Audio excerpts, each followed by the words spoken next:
میلاد شریف کا مہینہ چل رہا ہے 1442 ہجری نومبر 2020. تو میلاد کے بارے میں اقتداء الصراط المستقیم میں انہوں نے لکھا ہے کہ میلاد منانا اگرچہ بدعت ہے لیکن اس کے پیچھے جو حسن نیت ہے نا اس پہ ثواب ملے گا. یہ بریلوی آ کے ممبروں میں بیان کرتے ہیں باقاعدہ. حنیف قریشی صاحب نے بھی اس کو بیان کیا اور کہتے ہیں دیکھو جی ابن تیمیہ بھی مان رہا ہے کہ میلاد منانے پہ ثواب. یہ ہے بدعت حسنہ والا معاملہ. یہ میلاد کو بدعت حسنہ مانا ہے ابن تیمیہ نے, کیونکہ ثواب تو بدعت سیئہ پہ تو نہیں ہوتا. حضور تو کہہ رہے ہیں کلو بدعت ضلالہ وکل ضلالۃ فی النار. تمام بدعتیں گمراہیاں ہیں اور تمام گمراہیاں دوزخ میں لے جانے والی ہیں. اس کے تحت اگر کوئی شخص بدعت کے اوپر ثواب کی بشارت سنائے, اگر اس کو بدعت سیئہ مانتا ہے تو یہ تو سیدھا سیدھا اس کے اوپر فتویٰ لگے گا. ہم تو بدعت کا فتویٰ لگاتے ہی نہیں. میرا تو موقف ہے محرم ہو یا ربیع الاول کنٹرول انوائرمنٹ میں آپ پروگرام کریں, غیر شرعی افعال نہ کریں. آپ سیرت سورت اور واقعات جو صحیح سند سے ثابت ہیں بیان کریں, عظمت صحابہ اہل بیت اور نبی اسلام کی بیان کریں, وہ ٹھیک ہے. لیکن ابن تیمیہ نے لکھا ہے کہ ہے تو بدعت ثواب ملے گا, تو بدعت کے اوپر ثواب کی بشارت سنائی ہے اس نے. اور اس نے بدعت سیئہ کہا ہے کیونکہ انہوں نے کہا کہ انہوں نے عیسائیوں سے مستعار لیا ہے, اس کو کنڈیم کر رہے ہیں. خیر دارالاسلام والوں کو شرم آئی, انہوں نے نیچے فٹ نوٹ لگایا کہ لیکن جب پتہ چل جائے کہ ایک چیز بدعت ہے تو پھر ثواب نہیں ملے گا. تو تواڈے روحانی ابا جی نوں تے گل نہیں پتہ لگی. تو یہ جب میں نے زبیر علی زئی صاحب کو بتایا نا, ابن تیمیہ نے لکھا ہے, مجھے آج بھی یاد ہے, کہتے ہیں او علی بھائی اس نے تو ساری بدعتیں حلال کر دی ہیں. یہ فون پہ انہوں نے کہا. میں نے کہا تواڈا ہی امام, میں نے کہا نہیں میں انہوں حافظ ابن تیمیہ کہنا. ویسے انہوں نے رسالہ شیخ الاسلام لکھا ہے, وہ انہوں نے تقیہ کیا تھا اور جائز ہے, اور میں نے ان کو قائم رکھا ہے آخری وقت تک کہ آپ نے کبھی اہل حدیث فرقے کو للکارنا نہیں ہے, ورنہ ہم آپ کے بعد آپ کو کوٹ نہیں کر سکیں گے. تو آج ہم ان کو کوٹ کرتے ہیں نا. میرے بارے میں چڑھا رہے ہیں جی, وہ آخری وقت میں کہتے تھے ریٹن میں فتویٰ لے لو. اور سر 1.5-2 سال ان کی زندگی میں نے ہنگامہ کھڑا کیا رکھا ہے, اور مجھے فون پہ ایک ایک بات ان سے ہوتی تھی. 1.5 سال جو آپ فتویٰ نہیں لکھوا سکے وہ ایک دن میں کیسے لکھ دینا تھا انہوں نے آخری دنوں میں.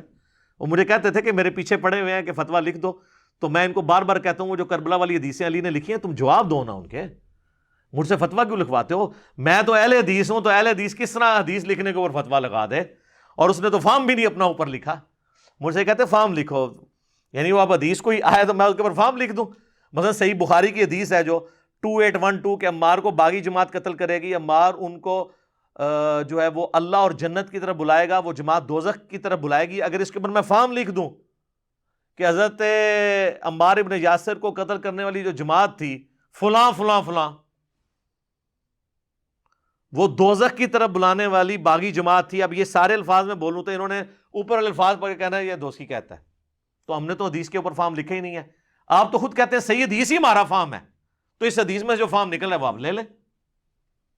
اسی طریقے سے صحیح مسلم میں 4776 نمبر حدیث میں جو لکھا ہے, وہ ایک تابعی آ کے حضرت عبداللہ بن عمر بن عاص کو کہتا ہے کہ آپ کے چچا کا لڑکا معاویہ جو ہمارا حکمران ہے, ہم تو خیر احترام کریں گے رضی اللہ تعالیٰ عنہ, یہ ہمیں حکم دیتا ہے کہ ہم لوگوں کو ناحق قتل کریں اور لوگوں کا مال حرام طریقے سے ہڑپ کریں. اور سورہ نساء کی آیت نمبر 29 میں ہے کہ اپنوں کو مت قتل کرو, ان کا مال ناجائز طریقے سے نہ لوٹو. اب بتائیں ہم اللہ کی مانیں یا معاویہ کی مانیں؟ تو عبداللہ بن عمر بن عاص کہتے ہیں کہ تھوڑی دیر تو خاموش ہو جاتے ہیں, اس کے بعد یہ نہیں کہتے کہ ایران کے ٹکڑوں پہ پلنے والا جانور.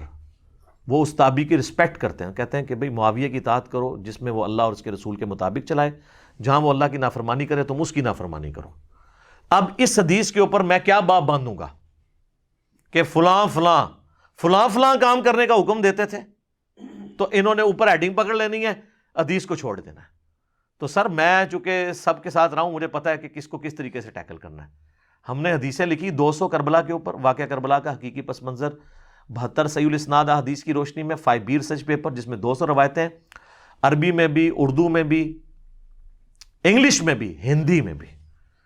اکثر حدیث بخاری اور مسلم سے ہیں, اور ادر دین بخاری مسلم پہ میں نے شیخ البانی, شیخ شعیب ارنوت اور شیخ زبیر علی زئی رحمہ اللہ اجمعین کی تحکیم لگائی ہے.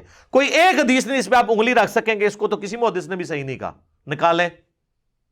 باقی اختلاف تو ہو سکتا ہے, آپ اس کو چھوڑ دیں. اگر آپ کو اختلاف ہے بخاری مسلم تو 70% سے زیادہ آلموسٹ اس کے اندر بخاری مسلم کی حدیث ہے, ان کو لے لیں اور اس کا جواب دیں.